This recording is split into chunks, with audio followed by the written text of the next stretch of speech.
है।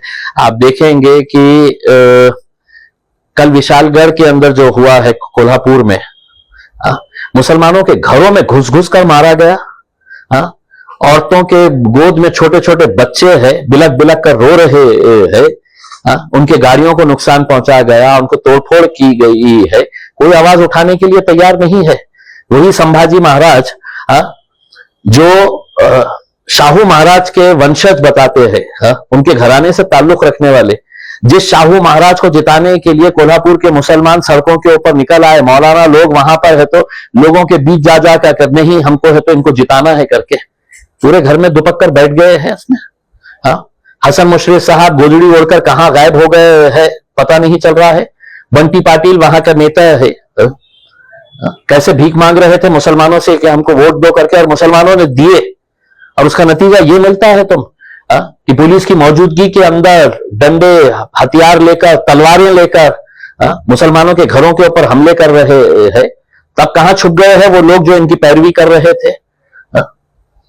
अगर शाहू महाराज अगर दिल्ली तक पहुंचे हैं तो उसमें मुसलमानों का योगदान है या नहीं है, ये उन्होंने पूछना चाहिए, बोलना चाहिए हमारे को, या बोल दीजिएगा खुले तौर के ऊपर नहीं मुसलमानों ने नहीं दिया है करके हमको। तो आज जो हालात बन के आ रहे हैं, कोई हमारे साथ आए ना आए, हम तो अपनी अब ताकत दिखा के रहेंगे। भाई अतिक्रमण के बारे में हम कहीं पर भी ये नहीं कह रहे हैं कि हम किसी बात का हम ऐसा समर्थन करते हैं करके। उसमें अगर अतिक्रमण हुआ तो क्या आप तलवारा लेके निकलेंगे? क्या इस मुल्क के अंदर, राज्य के अंदर कोई जंगल राज चल रहा है कि तुम तलवारा लेकर है तो मुसलमानों के घरों में घुस जाएंगे? 4 किलोमीटर दूर एक गांव जहां पर कोई अतिक्रमण का मामला नहीं, सिर्फ मुसलमानों के घरों के ऊपर हरा झंडा देखिए, और वहां पे घरों में घुसकर है तो गाड़ियों को जलाया गया, घरों में घुसकर तोड़फोड़ की गई। क्या ये इस तरह का राज चलने वाला है? तो हमको भी बता दीजिएगा कि साहब अब जिसके हाथ में लाठी रहेगी भैंस उसकी रहेगी करके। तो हम भी कोई कमजोर नहीं है, हम भी लाठी उठाने के लिए तैयार है अगर आप हमको मजबूर करना चाहते हैं तो। अगर पुलिस की मौजूदगी के अंदर ये गुंडा राज चल रहा है तो आप हमसे क्या उम्मीद करते बैठे रहे कि हमने हाथ पे हाथ धरे बैठे रहना और देखते रहना चाहिए? हाँ हमारी बहन के ऊपर हमारे घर में है तो उनके घर में घुसकर है तो हमला किया है। बाकी हिजड़ों की तरह नहीं है हम भी है तो सरकार को, हुकूमत को, पुलिस को ये साफ तरीके से बताना चाह रहे हैं, अगर आप चाहते हैं कि हथियार हमने भी उठाना चाहिए करके तो हमारे में भी उतनी ताकत है, हम उठा सकते हैं करके। देखिए मैं असद साहब का एक शागिर्द हूं मैं, यही असद साहब की बदौलत मुझे इस शहर का प्रतिनिधित्व करने का आमदार की हैसियत से मौका मिला, फिर मैं खासदार बना उन्हीं की वजह से। आज अगर उन्होंने मुझे कोई हुक्म देते हैं कि तुम्हें इलेक्शन नहीं लड़ना चाहिए, तुम्हें लड़ाना चाहिए करके, तो मैं वो काम करूंगा। अगर उन्होंने मुझसे कहते हैं कि जाओ तुम ये कॉन्स्टिट्यूएंसी के अंदर जाके लड़ो, मैं वो काम करूंगा उसके अंदर, क्योंकि मेरे एक जिन्होंने मुझे यहां तक इस मुकाम तक पहुंचाया, मैं उनकी इज्जत करता हूं, उनके हुक्म का पालन करेंगे।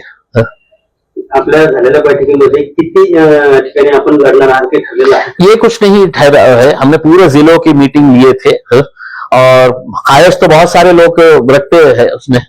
हमको ये भी समझ में आया कि कहीं सारे जिले के अंदर है तो बॉडीज जो है वो अचानक एकदम एक्टिव हो गई है, वो इलेक्शन लड़ना चाह रहे हैं करके। तो अचानक जो एक्टिव हो गए हैं उनको बोलेंगे कि अभी आपको और 5 साल मेहनत करना पड़ेगा। जो 5 साल से मेहनत कर रहे हैं उनको हम बिल्कुल कंसिडर करेंगे उसमें। वहां पे अच्छे कैंडिडेट्स अगर आएंगे और कोई भी जाति धर्म मजहब का हो, अच्छा कैंडिडेट अगर रहेगा तो हम बिल्कुल उतारेंगे मजलिस की तरफ से। देखिए मेरी तो ये है कि मैं खुद जाना वहां पर चाहता हूं, लेकिन अभी मैं ये देखना चाहता हूं कि जिन पार्टियों को इख्तिदार में लाने के लिए जिन मुसलमानों ने रास्ते के ऊपर खड़े रहे थे कि नहीं हमको उद्धव ठाकरे को जिताना है, तो उद्धव ठाकरे के मुंह से क्या निकलता है मुसलमानों के लिए, शरद पवार साहब के मुंह से क्या निकलता है, कांग्रेस के मुंह से क्या निकलता है, उनके नेता वहां पर जाते हैं या नहीं जाते हैं करके। और सबसे बड़ा वो मौलाना लोग जो इनकी पैरवी कर रहे थे, वो मौलाना सड़क के ऊपर आएंगे या नहीं आएंगे? चुनाव के वक्त में सियासत हम करना चाहिए, साल भर हमने इन लोगों के लिए खड़े रहना चाहिए, लड़ना चाहिए, और आप इलेक्शन के वक्त में आएंगे और कहेंगे कि नहीं इनको वोट दे दो करके।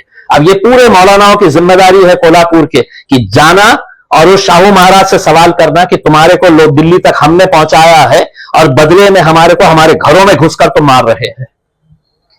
कि पुलिस ने वहां पर भारतीय जनता पार्टी और एकनाथ शिंदे की शिवसेना के कार्यकर्ता की तरह काम किया है। वहां पर उस वर्दी को शर्मिंदा किया है जिस वर्दी के अंदर आईपीएस ऑफिसर्स और सीनियर ऑफिसर्स वहां पर खड़े हुए थे। उसमें उतार दीजिएगा, वो वर्दी उतार दीजिएगा, भगवा चोला ओढ़कर राजनीति के अंदर आइएगा, लेकिन जब तक वो वर्दी है तो उसका सम्मान और इज्जत करते हुए जो ड्यूटी, जिसकी कसम खाए है आपने कि हम देखेंगे नहीं कि कौन सी जात का क्या है करके, जहां पर भी लोगों के साथ नाइंसाफी पुलिस की मौजूदगी के अंदर इस तरह की गुंडागर्दी चल रही है, तो हम तो ये सवाल करेंगे, फडणवीस साहब, एकनाथ शिंदे साहब, बताइए, अजीत पवार साहब, बताइएगा कि किसने पुलिस वालों के हाथ बांध के रखा था?